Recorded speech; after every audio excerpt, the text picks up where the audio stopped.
بسم اللہ الرحمن الرحیم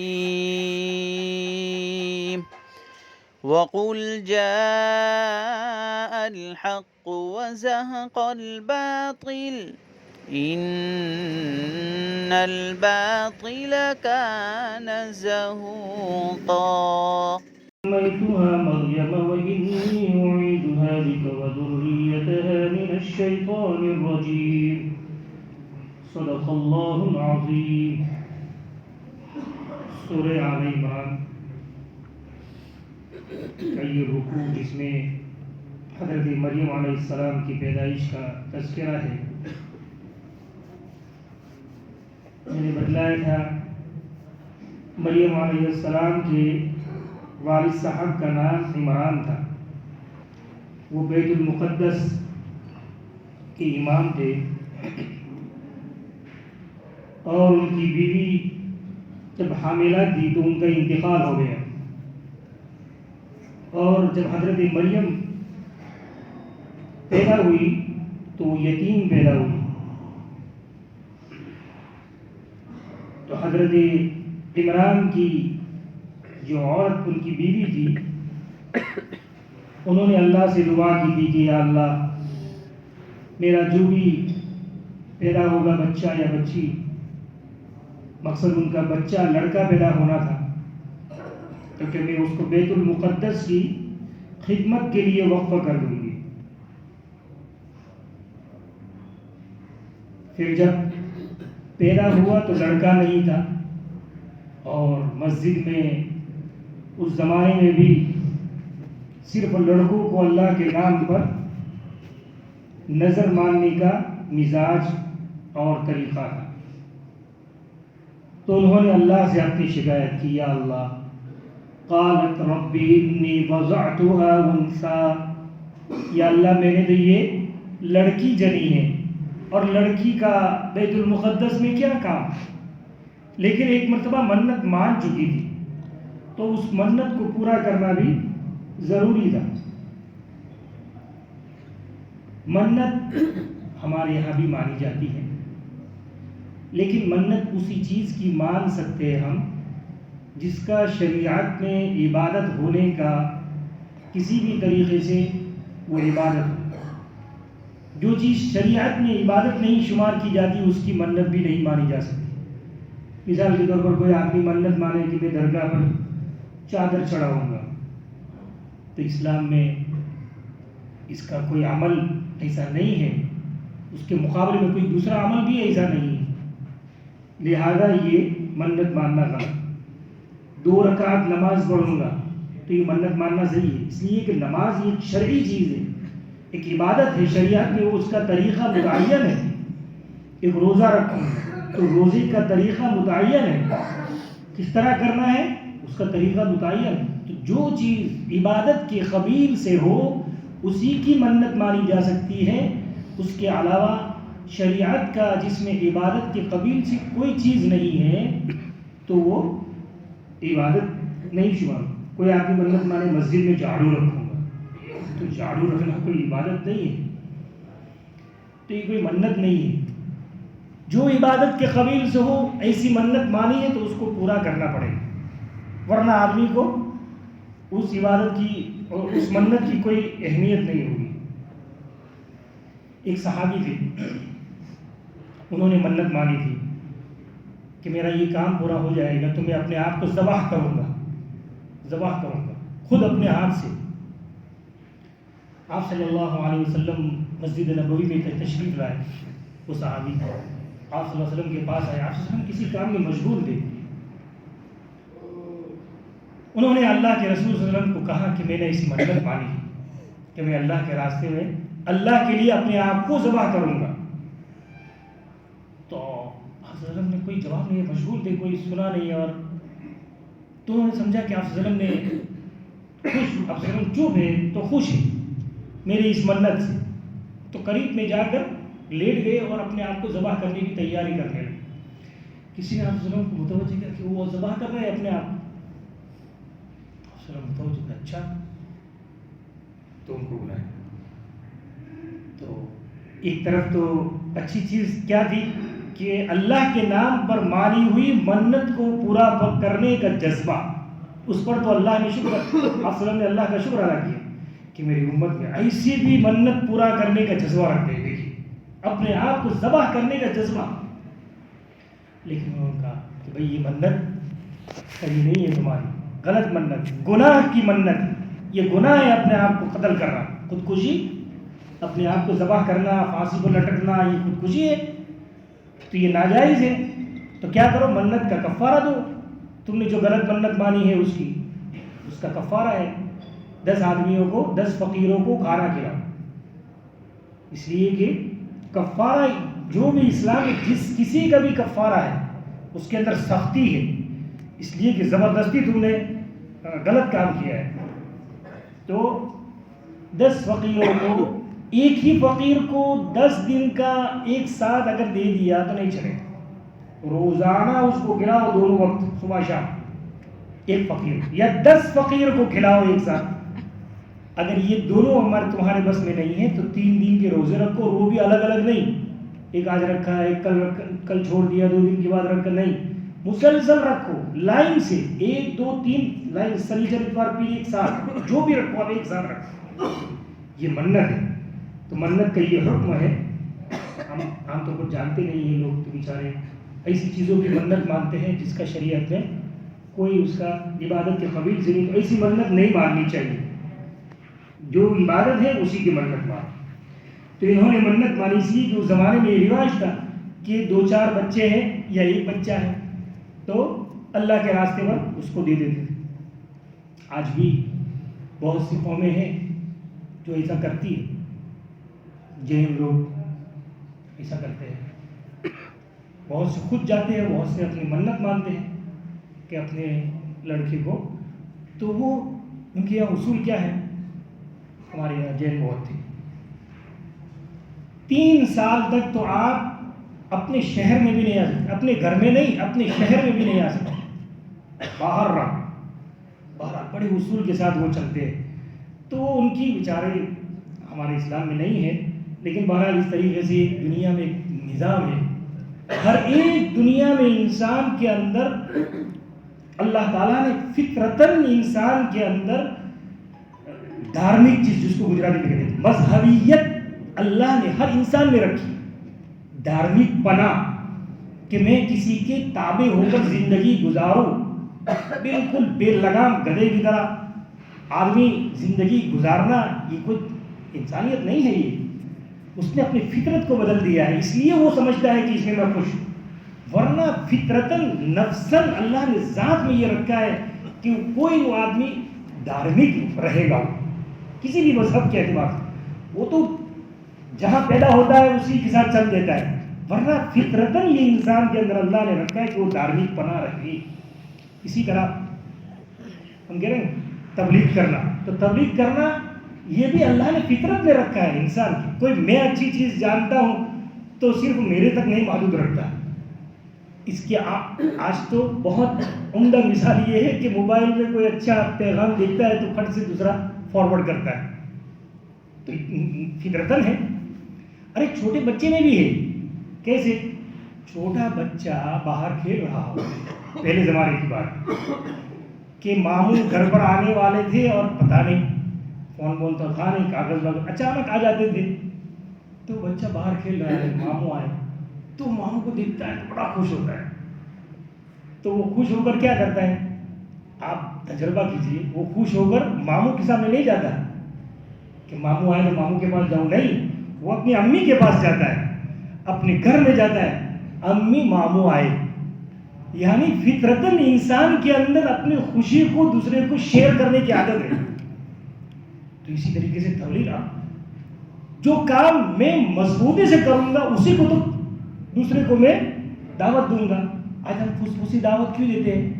اس لیے کہ میں خود اس پر نہیں چل رہا ہوں, دوسرے کو کیا کہوں, میری فجر کی ٹھکانہ نہیں ہے تو میں نماز کی کیا دعوت دوں. وہ دل سے, اس کا دل سے عزم اور پختگی کے ساتھ نہیں دے سکتا ہے, وہ کبھی نہیں دے سکتا ہے. جس چیز کو اپنے لیے مضر سمجھتا ہے وہ اپنے بچوں کو بھی اس سے زیادہ مضبوطی سے اس کو روکتا ہے. لیکن وہ اندر سے وہ چیز خالی ہے نا تو اس کا اثر نہیں ہوتا ہے. اس لیے اپنے اندر پیدا کرنے کی ضرورت ہے. اواڑے میں نہیں ہے تو نل میں کیسے آئے گا بھائی؟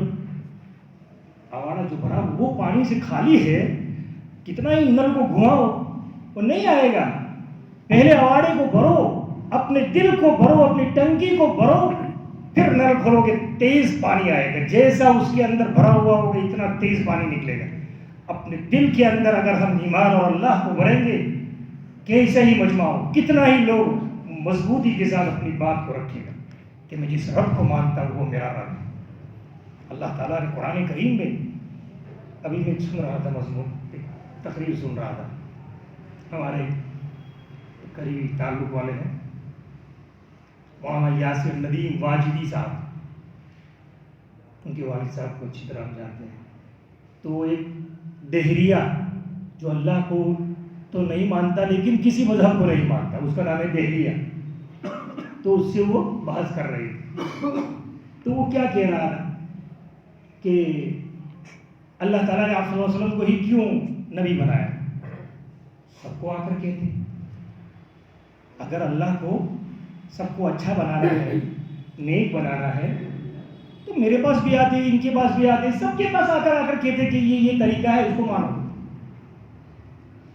تو میں قرآن شریف پڑھ رہا تھا، یہ تو میرے دماغ میں گھوم رہا تھا لیکن میں قرآن شریف پڑھ رہا تھا. میرے دماغ میں یہ چیز نہیں تھی کہ اس کا کیا جواب ہے قرآن شریف میں، لیکن قرآن کریم جو میں پڑھ رہا تھا ابھی میں نماز میں جو پڑھ رہا ہوں 15واں پارہ اسی میں ہے.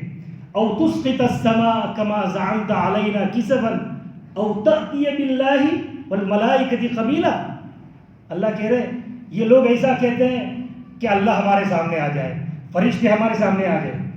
ارے بھائی اگر یہ ہے تو اس کا کوئی مطلب ہی نہیں ہے، پھر تو امتحان کا اس کا کوئی مطلب نہیں ہے. ہم سب کو تھوڑی گھر جا کر کہیں گے کہ بھائی تم ہم کو مانو، ہم کو مانو. ہمیں کیا پڑی؟ اللہ تعالیٰ کہہ رہے ہمیں کیا پڑی ہے، ہمیں کوئی ضرورت نہیں ہے. اللہ الصمد، اللہ بے نیاز ہے، اس کو کسی کی ضرورت نہیں. مانو تو مانو، نہیں تو جاؤ. لیکن اللہ ایک طرف مہربان بھی ہے تو لوگوں کے ذریعے سے ہدایت کا راستہ بھی بتا دیا کہ طریقہ یہ ہے ہمارے راضی ہونے کا، یہ بھی بتا دیا. لیکن ہر ایک کو گھر جا کر کہنا یہ تو اس زمانے کی پارٹیوں کا کام ہے. اللہ کا کام ہے کہ سب کو گھر جا کر کہیں کہ ہم کو ووٹ دو اور ہم کو مانو. یہ اللہ کا کام نہیں بھائی.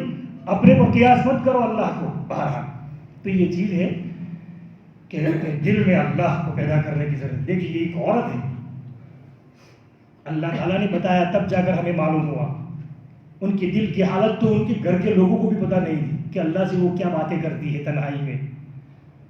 تو اللہ سے باتیں کرنے کا طریقہ قرآن بھی کہتا ہے وَتَبَتَّلْ إِلَيْهِ تَبْدِيلًا. اللہ سے چپ کے باتیں کرو.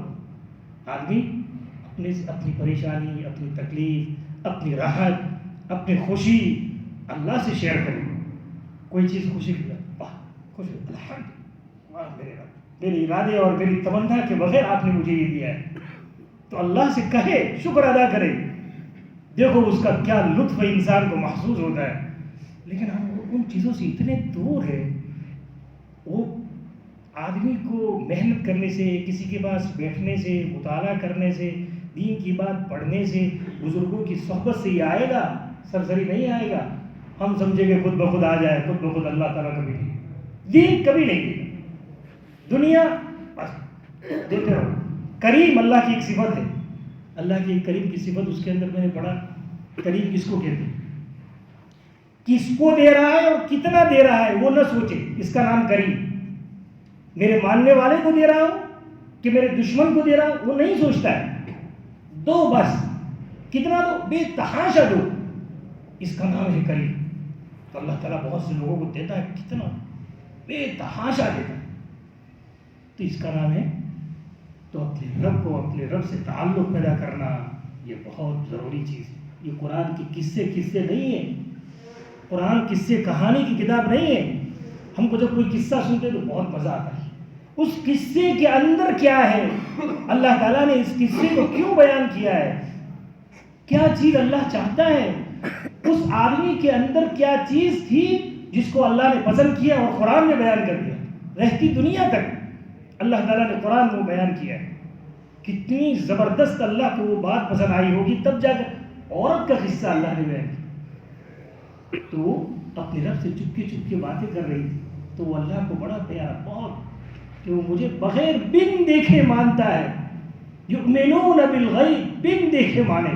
سب سے پہلا جملہ اللہ نے قرآن میں یہ کہا ہے, نماز سے بھی پہلے بن دیکھے میرے اوپر یقین کرو, وہ میں چاہتا ہوں. تو یہ انہوں نے کہا.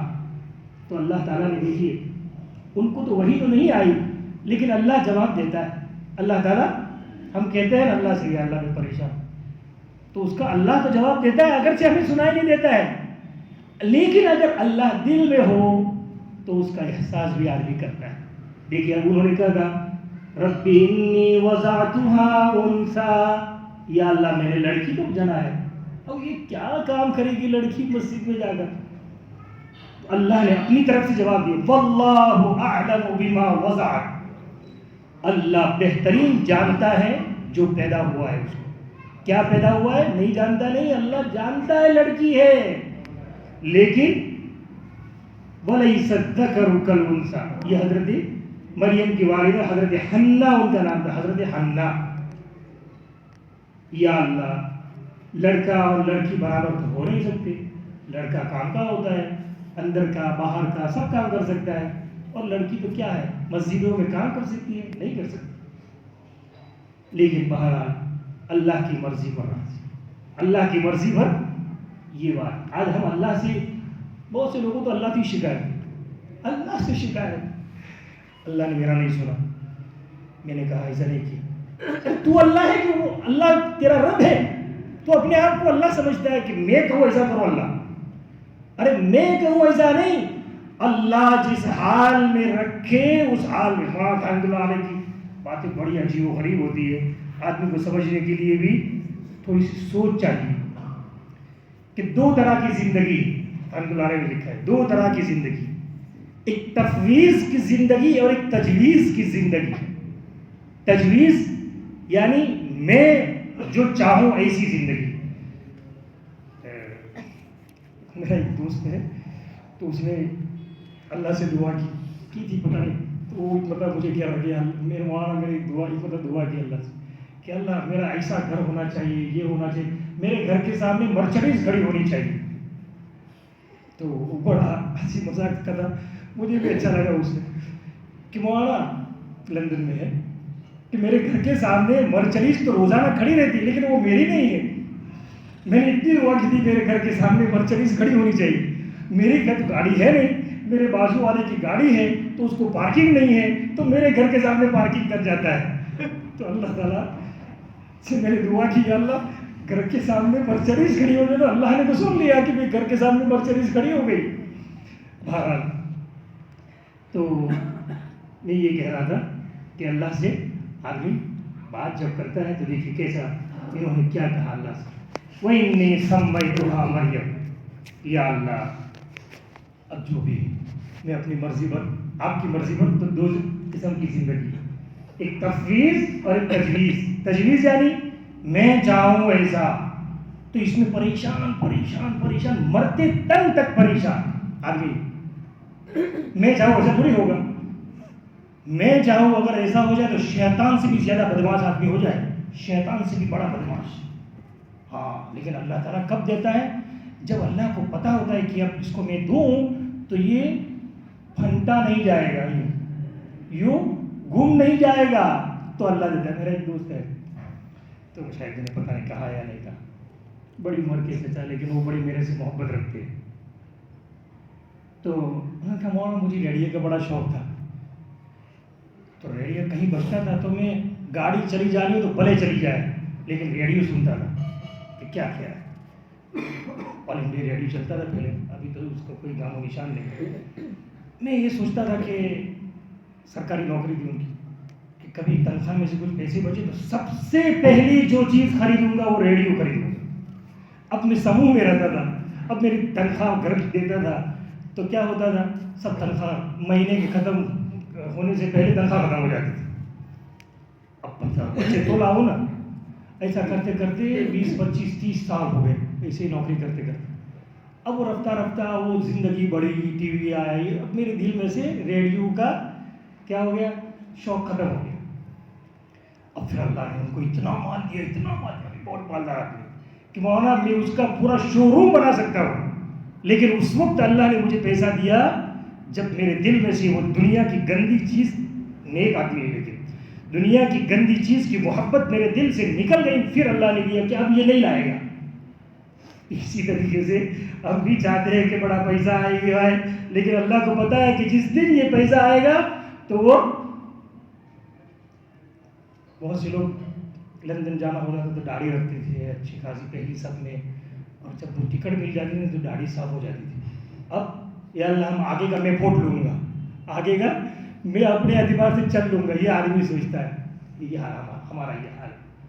اس لیے محمد اللہ نے لکھا ہے تفویض کی زندگی اپناؤ، جس حال میں اللہ رکھے میں بے پناہ خوش ہوں اللہ سے۔ یا اللہ میرے لیے مجھ سے زیادہ اچھا چاہنے والے آپ ہیں، میرے لیے مجھ سے زیادہ اچھا چاہنے والے آپ ہیں، اس لیے آپ جس حال میں رکھیں، غریبی بڑا خوش،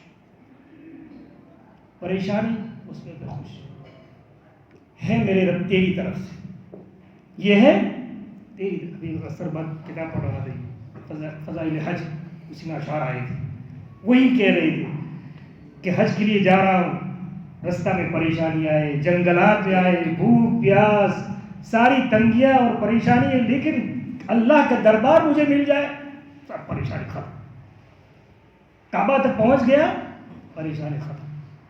یہ ہے ہمیں اللہ کے ساتھ تعلق، ایسا تعلق، تو تفویض کی زندگی اپناؤ، اللہ جس حال میں رکھے میں خوش ہوں، میں مانگوں گا نہیں پریشانی تکلیف بیماری، مانگوں گا نہیں، مانگوں گا تو عافیت، لیکن اللہ دے دے تو پھر برداشت کرو، شکایت نہیں کرو گے کہ یار پتہ نہیں میں نے کیا ان سے گناہ کر دیا ہے، میں نے اللہ کا کیا بگاڑا تھا، ارے یہ سب کفر کلمہ ہے، کفریہ کلمہ ہے، اللہ کی مرضی و راضی۔ بہرحال تو دیکھیے وَإِنِّي سَمَّيْتُهَا مریم، یا اللہ میں نے اس کا نام مریم رکھا، مریم کا ترجمہ ہے عابدہ عربی میں، اور یہ سنسکرت کا اوریانی زبان کا، سریانی زبان جو چلتی تھی جس میں تورات اور انجیل نازل ہوئی ہے، اس میں یہ نام ہے مریم۔ وَإِنِّي سَمَّيْتُهَا مریم عابدہ، اللہ کی عبادت کرنے والی ہوگی، میں یہ چاہتا ہوں۔ اور دیکھیے ابھی تو پیٹ میں تھی، ابھی پیٹ میں تھی، اور ہم پیٹ میں ہوتے ہیں نا بچے تو کیا اس کو ڈاکٹر بناؤ، پیدا ہوگا، عورت ہوگی تو بھی، بچہ ہوگا تو، بچی ہوگی تو بھی، اور بچہ ہوگا تو بھی، یہ ہماری نیت ہے۔ تو نیت میں خطرے تو جولی میں پھر پتھرے ہی ہوں گے، لیکن یہ دیکھیے قرآن نے اعلان کیا ہے کہ انہوں نے اپنی بچے کے پیٹ میں ہونے کی حالت میں جو اللہ سے دعا کی ہے نا، اللہ تعالیٰ نے ایسے قبول کی ہے کہ وہ دعا کسی اور نبی اور ولی کے لیے وہ قبول نہیں ہوئی، صرف ان کے لیے قبول ہوئی۔ اتنی زبردست اہمیت والی یہ دعائیں، اس لیے اپنی عورت جب حاملہ ہوتی ہے تو اس کو سمجھانا چاہیے سب سے زیادہ قریب تم ہو اللہ سے، اس لیے کہ وہ ہر آن مشقت میں ہوتی ہے، ہر وقت پریشانی اور تکلیف میں ہوتی ہے۔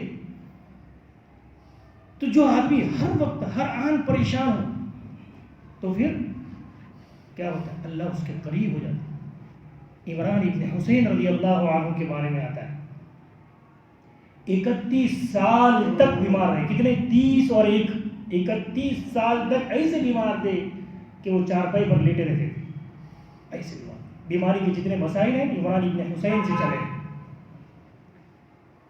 تو فرشتے ان کا بستر میں مصافحہ کرتے، اللہ کی مرضی پر بیماری میں 31 سال تک بیمار رہے لیکن اللہ کی مرضی پر راضی، تو ایسے تو فرشتے ان کی، تو وہ عورت بھی اگر حاملہ ہو اس وقت اللہ تعالیٰ اس کی دعا کو سنتا ہے، ہر وقت اس کے پاس، تو اس کو کہو دعا کرو اپنے بچے کے لیے کہ وہ اللہ کا بھی فرما بردار ہو اور ہمارا بھی فرما بردار ہو۔ بہرحال انہوں نے دعا کی، دیکھی کیا دعا کی ہے، اور ہر بچے کی پیدائش کے وقت اس دعا کو پڑھنا علماء نے لکھا ہے کہ اس کے کان میں اس کو پڑھنا چاہیے، اللہ تعالیٰ اس سے اس کی حفاظت فرمائیں گے شیطان سے۔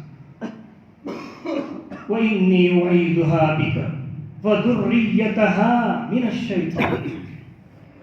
کیا زبردست. یا اللہ میں اس کو بھی, اس لڑکی جو پیدا ہوئی ہے اس کو بھی, اور یہ بڑی ہو کر شادی کرے گی, ہر ماں باپ کی یہی تمام بڑی ہو کر لڑکی ہے شادی کرے گی, اس سے بھی اولاد پیدا ہوگی, اس کو اور اس کی اولاد کو بھی میں تیری پناہ میں دیتا ہوں شیطان مردود سے.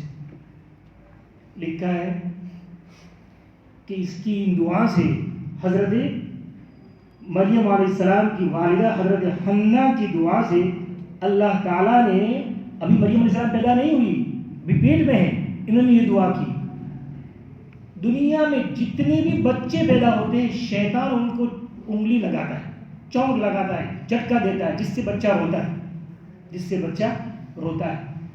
صرف 2 ایسے ہیں جن کو شیطان چونک اور انگلی نہیں لگا سکا ہے, حضرت مریم علیہ السلام اور حضرت عیسیٰ علیہ السلام. کیوں یہ دعا کیے؟ کسی ماں نے اپنے بچے کے پیٹ میں ہونے کے وقت یہ دعا نہیں کی, صرف انہوں نے کی. تو اللہ تعالیٰ نے دونوں کو, جن کے بارے میں انہوں نے دعا کی, یا اللہ اس کو بھی اور اس کی اولاد کو بھی شیطان سے بچا. زبردست دعا. تو یہ نہیں آتی ہے تو کسی سے پوچھنا چاہیے کہ بھئی اپنے بچے کے کان میں کیا پڑے, جب پیدا ہو تب, اور بڑے بدماش ہو جائے اس کی بات نہیں. ہاں تو لکھا ہے حضرت مریم علیہ السلام پیدا ہوئی تو اللہ تعالیٰ نے ان کی حفاظت کی شیطان سے. اور عیسیٰ علیہ السلام کو تو مشہور بات ہے کہ ان کی پیدائش کے وقت اللہ نے ان کی حفاظت کی. روح الامین جبرائیل علیہ السلام ہر وقت ان کے ساتھ رہتے تھے, اور جب جبرائیل علیہ السلام ان کے ساتھ ہو تو شیطان کی کیسی ہمت ہے کہ ان کے قریب آ جائے. باہر تو انہوں نے دعا کی اور دعا ہو کر فات. ہمارا کام ہے اللہ سے مانگنا, ہمارا کام ہے اللہ سے مانگنا. مانگ کر وہ اللہ ہمیں وہ چیز دے یا نہ دے اس کے انتظار میں مت رہو. مانگنا ہے, مانگنا بھی ایک عبادت ہے, جو چاہو مانگو, لیکن مانگ کر اس بھروسے پر مت رہو جو مانگا ہے ایسا ہی دے دو, ایسا نہیں. اللہ تعالیٰ اس میں اگر اچھائی ہے تو وہ دے گا, اگر اس میں اچھائی نہیں ہے تو اس کے بدلے میں کوئی اور اچھی چیز دے گا. تو اللہ تعالیٰ نے کہا دیجیے فتقبلها, مانگی اچھی چیز, کوئی برائی تھی نہیں ہے اس میں, تو اللہ نے فوراً قبول کیا. اللہ کہہ رہے فتقبلها ربها بقبول حسن. اللہ تعالیٰ کہ اچھے طریقے سے ہم نے اس کو قبول کیا, سیدھے سیدھے نہیں, خالی قبول کیا نہیں, اس قبول میں حسن ڈال دیا, اچھائی بھلائی ڈال دی اس کے اندر. فَأَنبَتَهَا نَبَاتًا حَسَنًا, اور ہم نے ان کی پرورش کی, ان کو بڑھایا, اچھے طریقے سے بڑھانا. لکھا ہے وَكَفَّلَهَا زَكَرِيَّا. دیکھیے اللہ تعالیٰ دنیا کے نظام کو دنیا کے نظام کے ساتھ چلاتا ہے. ہر چیز کو آسمان اور غیبی چیز سے, غیبی نظام سے اللہ نہیں چلاتا ہے. دنیا کے اندر اسباب رکھے تو اسی اسباب کے ساتھ ساری دنیا کا نظام چلے. کبھی کبھی اللہ تعالیٰ دکھا دیتا ہے, ورنہ عام طور پر کسی نہ کسی کا ذریعہ تمہیں بنائے گا. تو ذریعہ بن جانا, اللہ تعالیٰ کا اوزار بن جانا. کسی بھی چیز کے بننے کا جو مشین ہوتا ہے تو اس کا اوزار بولتے ہیں کہ اس سے یہ بنا, تو کسی کی کفالت کا اوزار تم بن گئے, کسی کی پریشانی کے ختم ہونے کا اوزار اور سبب بن گئے. تو اللہ تعالیٰ بے پناہ اس سے خوش ہے. جو کام اللہ کو کرنا ہے اللہ تعالیٰ نے اس کو قبول کیا ہے تو اللہ تعالیٰ کے ہاں بہت مقبول آدمی ہوتا ہے وہ. تو اللہ کے وَكَفَّلَهَا زَكَرِيَّا, اور مریم علیہ السلام کی کفالت کے سپرد اللہ کس نے کیا؟ زکریا علیہ السلام. بہترین نبی, پلک جھپکنے کے برابر 80 سال تک اللہ کی نافرمانی نہیں کی, ایسے زبردست. اب حضرت مریم علیہ السلام کی والدہ, یہ بیٹی تھی مریم, تو پیدا ہوئی, سب کچھ ہوا. اب اپنے پاس تو رکھ نہیں سکتے, اس لیے کہ منت مانی ہے کہ بیت المقدس میں رکھیں گے, تو جا کے دے دیا. زکریا ان کے شوہر حضرت عمران امام دے, لیکن ان کے انتقال کے بعد حضرت زکریا علیہ السلام بیت المقدس کی امامت کرا, تو ان کو دیا. اللہ تعالیٰ نے وحی سے زکریا علیہ السلام کو بتایا کہ آپ کو اس کی پرورش کرنی، تو اللہ نے پرورش کی۔ بعض جگہ لکھا ہے کہ اس کو حضرت زکریا علیہ السلام نے ایک دایا یعنی دودھ پلانے والی ایک عورت کو متعین کیا تھا، اور بعض جگہ لکھا ہے کہ نہیں، اللہ تعالیٰ نے خود ان کی پرورش کی۔ اب جو بھی ہو، اب زکریا علیہ السلام کی کفالت میں کیسے آیا، ایک رکوع کے بعد اللہ تعالیٰ اس کو بیان کرتا۔ اب حضرت عمران بیت المقدس کے امام تھے اور بڑے زبردست تھے، تو ہر آدمی بیت المقدس کے جتنے بھی اس کے منتظمین تھے، ہر ایک چاہتا تھا کہ اس کی ذمہ داری میرے اوپر ہے، میں اس کی پرورش کروں۔ اختلاف ہو گیا تو اللہ تعالیٰ نے کہا اس کا طریقہ یہ ہے کہ ہر ایک کے پاس لکھنے کا قلم لکھنے کا۔ تو وہاں ایک نہر تھی، آج بھی ہے وہاں، تو رملہ جس جگہ ہے وہاں، اب تو اس کو بیت اللحم بولتے ہیں، بیت اللحم یہاں علاقہ ہے، اس کے قریب میں ایک نہر ہے۔ اس نہر میں ہر ایک اپنا قلم ڈالے۔ قلم جائے گا کہاں؟ پہلے زمانے میں اسٹیل قلم نہیں تھا، لکڑی کا قلم تھا، لکڑی سے وہ آگے سے گھس کر بناتے تھے اور اس کو لکھتے تھے۔ تو لکڑی تو پانی پر تیرے گی، تو تیر کر کس طرف جائے گی؟ جہاں پانی چلتا ہے، جس طرف چلتا ہے اس طرف، مشرق سے مغرب ہمیشہ پانی چلتا ہے۔ کوئی آدمی کوشش کرے اس کو مغرب سے مشرق کی طرف لے جائے تو ناممکن ہے۔ اس لیے عام طور پر نالے آپ دیکھیے، غور کیجیے، نالے، ندی، نہر، وہ سب اسی طریقے سے چلتے ہیں، مشرق سے مغرب، یہ قدرتی نظام ہے۔ تو اللہ تعالیٰ نے کہا جس کی قلم الٹی سائڈ چلے وہ اس کی کفالت کرے، اس لیے کہ ڈائریکٹ اللہ تعالیٰ کہہ دے کہ بھائی یہ کرے گا تو کسی کو کہا کہ بھائی مجھے کیوں نہیں۔ تو ایسا طریقہ اللہ نے اپنایا جو انسانوں کا طریقہ ہے کہ بھائی پورا ڈالو، چٹھی ڈالو، جس کا نام آئے وہ کرے گا۔ تو اللہ نے اس پورے کو سسٹم بدل دیا کہ قلم رکھو، قلم، تو قلم جس کا الٹا چلے، تو زکریا علیہ السلام کا قلم الٹا چلا، تو پھر اللہ تعالیٰ نے ان کو دیا کیا؟ تو حضرت زکریا علیہ السلام نے ایک کمرہ بنایا ہوا تھا بیت المقدس کے قریب، بہت سے کمرے بنائے ہوئے تھے، اس لیے کہ بہت سارے لوگ اس کی خدمت کرتے تھے، تو ہر ایک کو ایک کمرہ دیا ہوا تھا۔ تو ایک کمرہ حضرت زکریا علیہ السلام نے حضرت مریم کے لیے متعین کر دی، ان کو اسی میں رکھتے تھے، باہر سے تالا لگاتے تھے، کہیں کھڑکی نہیں تھی اس کی، تاکہ کوئی اس کو کچھ نہ ڈال سکے، نہ کر سکے، کچھ نہ کر سکے۔ ایک مرتبہ زکریا علیہ السلام کوئی بہت مالدار آدمی نہیں، سیدھے سادھے، عام طور پر جتنے بھی نیک لوگ ہوتے ہیں اللہ ان کو زیادہ پیسہ نہیں دیتا ہے،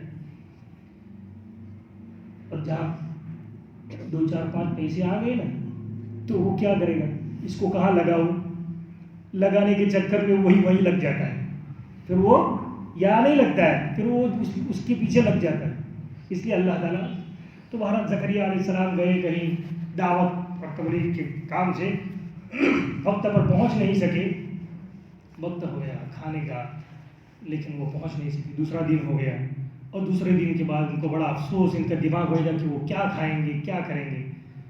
تو جیسے بیت المقدس پہنچے، سب سے پہلے دوڑ بھاگ کر اس دروازے کو کھولا، تو اسی کو کہتے کلما دخل علیہا زکریا المحراب، جب حضرت مریم کے پاس زکریا علیہ السلام، محراب مانے یہ محراب ہے، محراب کا مطلب ہے کمرے میں، یہ محراب پہلے نہیں تھا، یہ محراب پہلے زمانے میں نہیں تھا۔ محراب کی جو پیداوار ہوئی ہے حضرت عمر ابن عبدالعزیز رحمۃ اللہ علیہ کے زمانے میں، آپ صلی اللہ علیہ وسلم کے زمانے میں کوئی محراب نہیں تھا، بس ایک سب جس طرح کی دیوار ہے ایسی ہی دیوار ہوتی تھی، اس سے پہلے سب میں کھڑے ہو جاتے تھے اور دوسرے سب بنتے تھے۔ یہ محراب سب سے پہلے جس نے بنایا ہے عمر ابن عبدالعزیز رحمۃ اللہ علیہ نے بنایا ہے، وہیں سے شروع ہوا ہے۔ بہرحال اس کے بڑے مسائل ہیں، اس کی مسجد میں داخل ہے نہیں ہے، کیا ہے، وہ بہت سارے مسائل ہیں اس کے۔ بہرحال تو زکریا علیہ السلام، یہاں محراب سے مراد کمرہ ہے، جس کمرے میں زکریا علیہ السلام نے حضرت مریم کو رکھا تھا، وہاں پہنچے، تالا کھولا۔ اب تالا کھولا تو ایسے کھانا اور ایسا فروٹ رکھا ہوا تھا جس کا تصور اس زمانے میں ناممکن تھا، یعنی اس کا موسم نہیں تھا، گرمی کا پھل ٹھنڈی میں، تو پہلے زمانے میں تو ناممکن تھا، اب تو چلو بھائی ممکن ہے، کہیں دوسرے ملک کا ادھر آ جائے۔ اور گرمی کا موسم ٹھنڈی میں ناممکن تھا، تو جو موسم چل رہا تھا اس کے خلاف گرمی کا زمانہ نہ ہو اور ٹھنڈی میں انگور بڑی بڑی اچھی آئے پہلے زمانے میں، تو بڑی کرامت کہلائی جاتی تھی. تو اسی کو بھائی علیہ السلام کو دیکھا کہ فروٹ پڑے ہوئے بہترین کھانا، تو انہوں نے کہا اچھا دروازہ بند تھا، کھڑکی نہیں ہے اس کی، اور میں نے اس کا کھولا ہے تالا، چابی میرے پاس ہے. قال یا مریم انى لك هذا، کہاں سے آیا یہ آیا کہاں سے؟ قالت هو من عند اللہ، تو انہوں نے کہا یہ تم میری روزی کے بھولنے والے ہو، میرے کھانے کو بھول سکتے ہو، میرا رب نہیں بھول سکتا، میرا رب اللہ نے مجھے کھلایا ہے. اللہ تعالیٰ نے دیا، اسی لیے لکھا ہے کہا کہ اللہ تعالیٰ نے وَأَنبَتَهَا نَبَاتًا حَسَنًا، اچھی طرح ہم نے ان کی پرورش کی. تو اللہ نے ایسے کھانے اور پینے سے ان کی پرورش کی جس کے اندر دنیا کے کسی گنہگار انسان کا ہاتھ بھی نہیں لگا. جنت کا سیدھا، جیسا کھاؤ گے ایسا دل میں اثر ہو. اگر اسی لیے کہا جاتا ہے کہ بازار کا کھانا زیادہ مت کھاؤ، بے نمازی، بے وضو اور کیا کہتے ہیں ناپاکی کی حالت میں پکانے کھانے والوں کے ہاتھ سے تم کھاؤ گے تمہارے دل میں نور پیدا ہوگا. خواجہ باقی باللہ رحمۃ اللہ علیہ بہت بڑے آدمی تھے، مجدد الفسانی رحمۃ اللہ علیہ کے شیخ تھے، دہلی میں رہتے تھے. انہوں نے ایک عورت کو خدمت کے لیے رکھا کھانا بنانے کے لیے. اس کو یہ کہا ہوا تھا کہ جب بھی تم روٹی اور کھانا بناؤ بغیر ذکر کیے نہ بناؤ، زور سے ذکر پڑھتے رہو، لا الہ الا اللہ لا الہ الا اللہ تسبیح پڑھتے رہو محمد رسول اللہ، اور کھانا بناؤ، یہ کھانا نہیں کھاؤ. تو وہ کبھی کبھی مہینے میں ایک آدھ مرتبہ چھٹی کر دی تھی، اپنے قریب گاؤں کی تھی تو وہ گاؤں میں اپنے یہاں گھر چلی جاتی تھی. تو خواجہ باقی باللہ صاحب کسی دوسرے آدمی کا ہاتھ کا کھانا نہیں کھاتے تھے، وہ کیا کھاتے تھے؟ چنے کھاتے تھے. ایک دن روزہ اور رات کو افطاری چنے سے کرتے تھے. چنا قدرتی چیز ہے، چنا قدرتی چیز ہے، وہ کسی انسان نے نہیں بنایا ہے. تو وہ چنے سے کرتے کہ اس ذکر والی چیز سے جب بھی کھاتا ہوں تو رات کو تہجد پڑھنے میں وہ میرے معین اور مددگار ہے. اور آج ہمارا حال یہ ہے کہ ہم جو چاہا جس طریقے سے چاہا بس کھاتے ہیں. اسی لیے ابھی مولانا احمد لاہوری رحمۃ اللہ علیہ زندہ ولی بڑے صاحب کرامت آدمی تھے. مولانا احمد لاہوری بہت مشہور آدمی جانتے ہیں. وہ فرماتے ہیں کہ آج کل جو بے دینی کا اثر ہے نا، لوگوں کی دین کی طرف رجحان کم، 80% اس کی چیز کی نحوست ہے، 80% غلط کھانے کی نحوست ہے. 80%، 10% نیک لوگوں کی صحبت میں آپ نہیں رہتے، اور 10% دین کا علم کم ہے اس لیے، اور 80% وہ کھانا جو تم کھا رہے ہو وہ دیکھو وہ تمہارا غلط جا رہا ہے تمہارے پیٹ میں، اس کا اثر ہے. مولانا قاسم صاحب رحمۃ اللہ علیہ دیوبند کا مدرسہ جن کے ذریعے سے تعمیر ہوا، ان کے زمانے میں ایک بڑے میاں تھے، لکڑہارے تھے، لکڑیاں چور کے بازار سے جنگل سے لاتے تھے اور بازار میں بیچتے تھے. ان کا کمال یہ تھا کہ لکڑیاں لے کر آتے تھے اور سب سے پہلے جو اس لکڑیوں کو ہاتھ رکھ لیتا تھا اس کو دیتے تھے. ان کی جگہ متعین کہ یہاں پہ رکھوں، اور جو اس پر ہاتھ رکھے گا، اور اس کے پیسے متعین 6 آنے، نہ اس سے کم نہ اس سے زیادہ. اس میں وہ کیا کرتے تھے 4 آنے یا ایسا کچھ وہ رکھ دیتے تھے، اور اس پورے مہینے وہ پورے ہفتے چلاتے تھے، اور 2 آنے وہ رکھ لیتے تھے، جمع کرتے تھے. 2 آنے روزانہ اس طرح وہ کرتے تھے، اور جمع ہوتے ہوتے 6 مہینے میں اتنی رقم جمع ہوتی تھی کہ وہ کسی کی دعوت کر سکے. تو 4-5 جو مدرسے میں استاذ تھے اور مولانا قاسم صاحب وغیرہ تھے، تو ان کی وہ دعوت کرتے تھے اس پیسوں سے، جمع کیے ہوئے پیسوں. تو لکھا ہے وہاں فاسوسا وغیرہ پتہ نہیں کس نے لکھا ہے کتاب میں کہ وہ اکابر جب وہ وقت آتا تھا کہ 1 مہینہ باقی ہے تو ان کو بڑا انتظار رہتا تھا اس کھانے کا، اور کوئی بریانی نہیں کھلا دیتے، سیدھا سادہ جو ہوتا تھا وہ کھلا دیتے، لیکن ان کے کھانے کا انتظار رکھتے تھے۔ ہاں کتنے دن باقی، 5 دن باقی، 10 دن باقی، 4 دن باقی، 1 دن میں کل کھانا ہے ان کا، تو وہ بھوکے رہتے تھے۔ پوچھا ارے ایسا کیوں کرتے ہو؟ تو کہا کہ وہ خالص بڑی محنت کا پیسہ ہے ان کا، للہیت والا، اور بڑی اخلاص سے وہ دعوت کرتے ہیں، اس کے نور کی وجہ سے دوسرے 6 مہینے، ہر 6 مہینے پر کرتے تھے، دوسرے 6 مہینے تک ہمیں نماز میں اور نیک اعمال میں شوق ہوتا تھا کہ بھائی یہ بھی نیکی کر لو، یہ بھی کر لو، چلو تھوڑا پڑھ کے جاؤ، تھوڑا یہ کر کے جاؤ، ایسا ہوتا تھا۔ اس لیے ہم ان کے کھانے کا انتظار کرتے ہیں۔ جب ہمارے کھانے کا یہ حال ہے، اس لیے ہمیں فرض نماز کے لیے لانے پڑ گئے، تہجد تو دور کی بات ہو گئی۔ اس لیے ہماری زندگی میں کیا کھا رہے ہیں اس کی بڑی فکر کریں۔ اس لیے بازار کا بلا ضرورت کا آدمی نہ کھائے، اپنے گھر میں کھائے، اپنی بیوی کو کہے، اپنے بچوں کو کہے پورا کھانا بناتے ہو تو تم نہیں اگر پڑھ سکتے کم سے کم 3 مرتبہ بسم اللہ تو پڑھ لو اس کھانے پر، پھوک تو مار دو بسم اللہ پڑھ کے، اللہ کا نام پڑھ کے کھانا جو ہے، چاہے سالن بناتے ہو چاہے روٹی بناتے ہو، کچھ تو پڑھو اس پر، کچھ پڑھ لو گے تو بھی برکت سے خالی نہیں ہے۔ اس لیے اپنے گھروں میں اس کا تذکرہ اور چرچا کرنے کی ضرورت ہے انشاءاللہ۔ اللہم صلی علی محمد النبی الامی وعلی آلہ وصحبہ وسلم۔ یا اللہ ہمارا ظاہر بھی یا اللہ خراب ہے، اور ہمارا باطن بھی اس سے زیادہ خراب ہے۔ یا اللہ ہمارے ظاہر کو بھی اچھا بنا اور باطن کو اس سے بھی زیادہ اچھا بنا، ہمارے دل کی حالت کو درست فرما، اپنے سے خاص تعلق عطا فرما، آپ کا نام لینے میں مزہ آ جائے ایسا ہمارا ایمان بنا یا اللہ، ایسا یقین بنا یا اللہ، ایمان کی حلاوت ہمارے رگ و پے میں داخل فرما، ہمارے دلوں میں پیدا فرما۔ حکم الحاکمین یا اللہ، صرف آپ کے لیے کوئی کام کرنے کے لیے آپ کی کوئی کام کیا ہو، کئی زمانہ گزر گئے، یا اللہ آپ کا نام لینے میں یا اللہ ہمارے دل کا کوئی اثر نہیں ہوا، تو یا اللہ جس زمین پر آپ کا نام لے لیا جائے وہ زمین دوسری زمین پر فخر کرتی ہے، یا اللہ وہ زمین اپنے آپ کو یا اللہ مبارک سمجھتی ہے، یا اللہ لیکن ہمارے زبانوں سے آپ کا نام ہزاروں مرتبہ ہم نے لیا، لیکن وہ یا اللہ زبان سے نکل کر دل تک نہیں پہنچا۔